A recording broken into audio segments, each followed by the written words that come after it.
10h40, seguimos aqui no CBN Campinas desta terça-feira, relembrando alguns assuntos da política.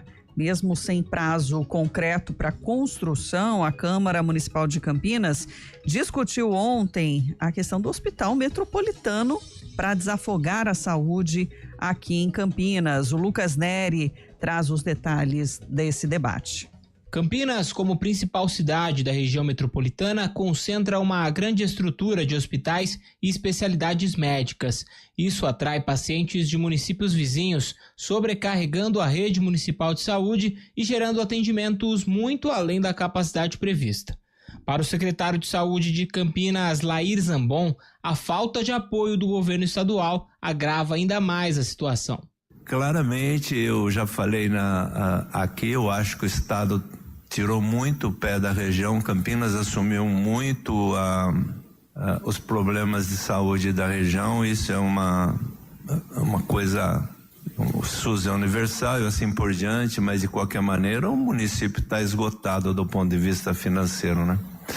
Então eu vejo que Campinas tem 3 hospitais próprios municipais e nenhum, assim, eu não consigo nem entender a lógica de 3 hospitais não recebe a tabela SUS paulista. Qual que é a diferença? Não consigo entender porque um hospital nosso conveniado recebe a tabela SUS e um hospital próprio da autarquia não recebe a tabela SUS. A criação de um hospital metropolitano em Campinas é vista como uma possível solução para desafogar o sistema. O tema foi o principal foco da primeira reunião de Comissão Permanente de Política Social e Saúde da Câmara Municipal desta segunda-feira. Além de Zambon, o encontro contou com vereadores e representantes do setor.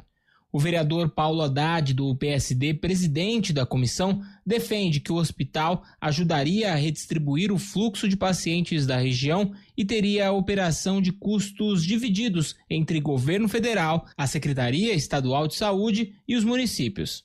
Eu apresentei um requerimento de criação de uma frente parlamentar para discutir a implantação desse hospital. Então, todas as tratativas, tudo aquilo que já vinha sido conversado com os prefeitos da região metropolitana e também do próprio governador, que já demonstrou uma sinalização para que esse hospital pudesse ser construído. Então foi, em linhas gerais, isso que a gente discutiu nessa primeira reunião.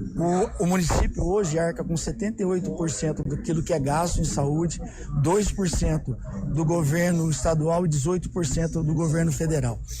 Campinas atende de 25% a 30% de moradores da região metropolitana, ou seja, cidadãos que não residem na cidade de Campinas. Esse hospital metropolitano irá ampliar o número de leitos, principalmente para cirurgias eletivas. Então isso vai desafogar sobremaneira os hospitais que atendem a rede pública. Apesar de ser discutida há anos a construção do hospital, ainda não tem previsão para sair do papel. De Campinas, Lucas Neri.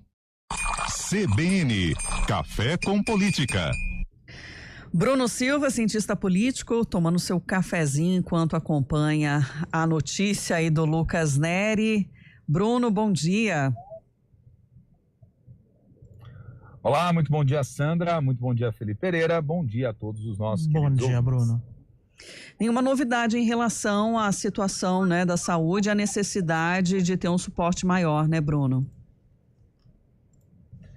É o velho problema, Sandra. Todos os prefeitos enfrentaram essa situação nas últimas eleições de 2024, foram amplamente questionados a respeito do tema da saúde. A saúde, historicamente, sempre aparece como o grande drama, né, o grande desafio a ser solucionado em toda e qualquer gestão, e em Campinas não é diferente. Aliás, em Campinas é até um pouco mais dramático do que em outras localidades, porque a gente sabe que Campinas acaba funcionando como um polo de atração em busca de especialidades, dada a excelência, né, os serviços ali no que diz respeito à oferta de ter uma universidade junto, de ter hospitais que são extremamente importantes, acaba atraindo toda a região para esses equipamentos públicos como um todo.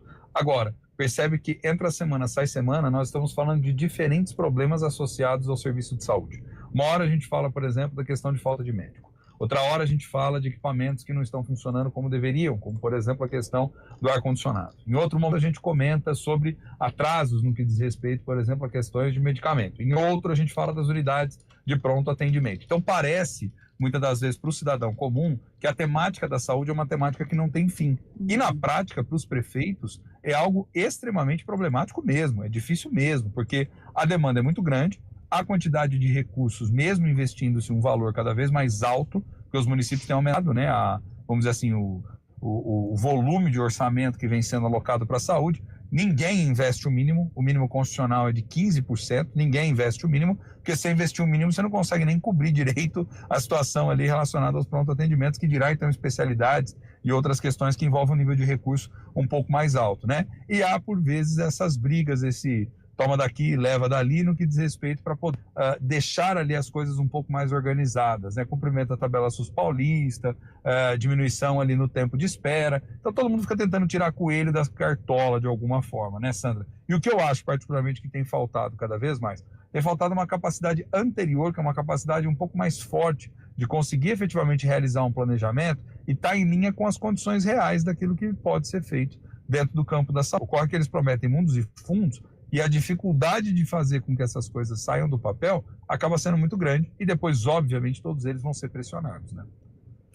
E aí, ontem, ainda na Câmara, a gente tinha antecipado aqui sobre um protesto de pais, professores da comunidade escolar por causa das condições estruturais do ambiente para os estudantes que precisaram sair de uma unidade para outra por causa de obras que eram necessárias, mas a nova unidade também, segundo aí o relato dos pais, dos alunos e dos próprios professores, não são adequadas, principalmente pensando no calor. E paralelamente a isso, Bruno, pensando, né, nas questões físicas, né, estruturais para o acolhimento dos estudantes, também foi anunciado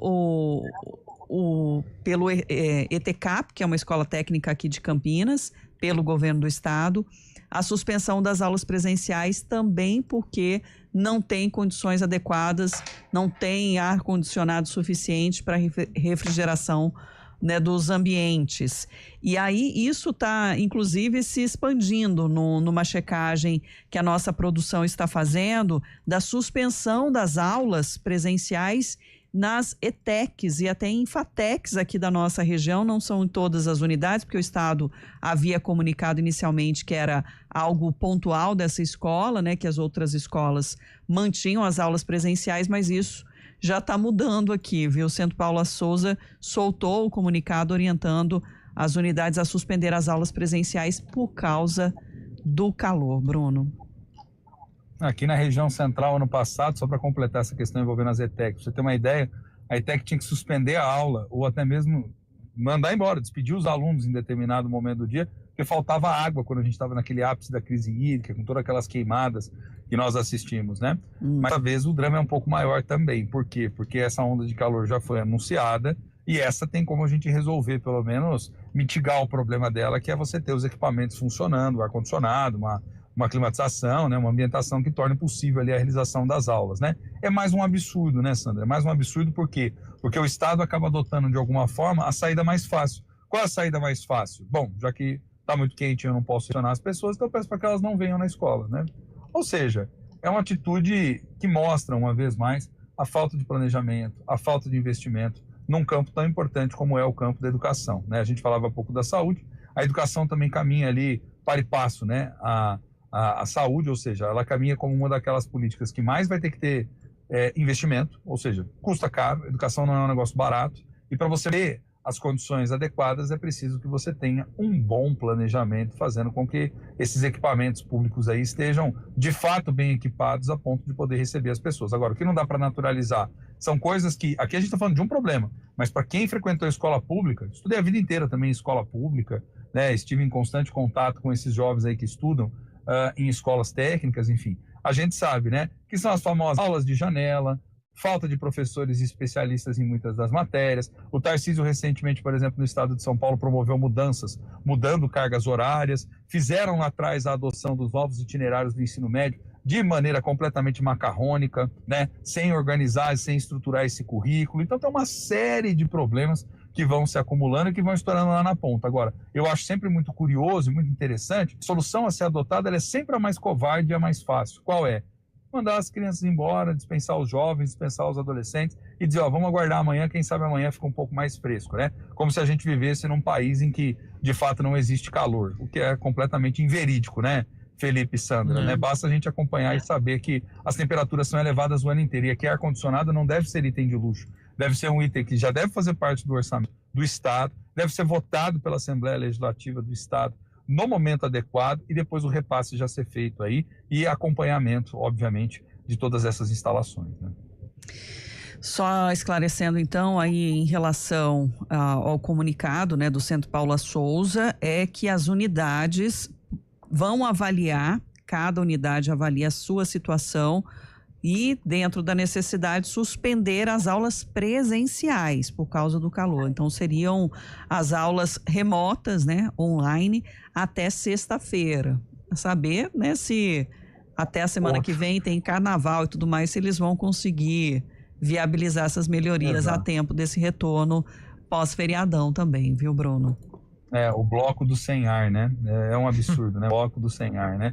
E detalhe, né, gente? Vamos lá. Como se a aula online também fosse a grande solução. De que forma isso vai ser feito, com que tipo de orientação pedagógica, com qual garantia prévia de conexão, quantos desses jovens e adolescentes têm, de fato, uma conexão estável, tem uma condição tranquila nas suas casas, ou a gente já esqueceu de tudo que aconteceu na pandemia. Então, de novo, eu acho que é uma solução muito simplista para uma questão que ela deveria lá atrás já ter sido prevista, ter sido desenhada de um modo diferente, viu?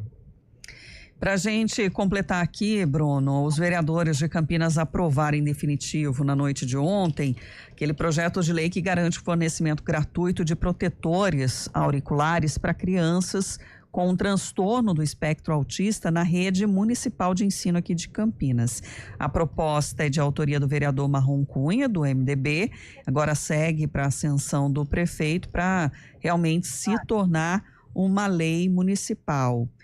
Que as pessoas com espectro autista têm uma sensibilidade sonora, né? Então, segundo aí o vereador, o assessor pode ajudar no dia a dia escolar dessas crianças. E aí tem um custo também para o município, né, Bruno? Seria um custo ou um investimento, né? É um investimento, não tenho a menor dúvida a respeito disso. Se a gente deseja que a inclusão não seja só uma palavra bonita escrita em algum lugar, né, torná-la realidade, a gente precisa de fato incluir esses jovens, essas crianças da melhor maneira.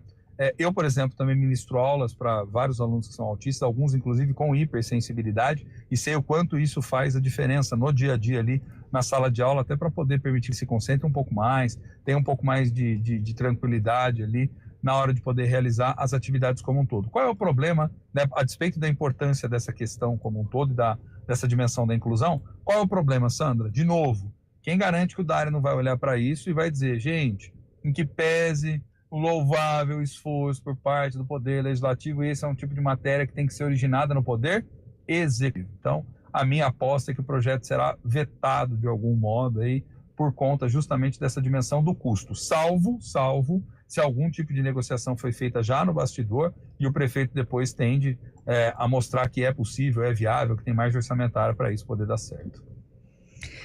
Bruno Silva, obrigada pela participação e comentários desse cafezinho de hoje. Nos encontramos amanhã, né? Combinado, nos encontramos aqui amanhã, mais um cafezinho, né? Ô Felipe, a galera não tá dando outras sugestões aí não, além do café, né? Já veio chá, já veio suquinho, né? Sorvete com política.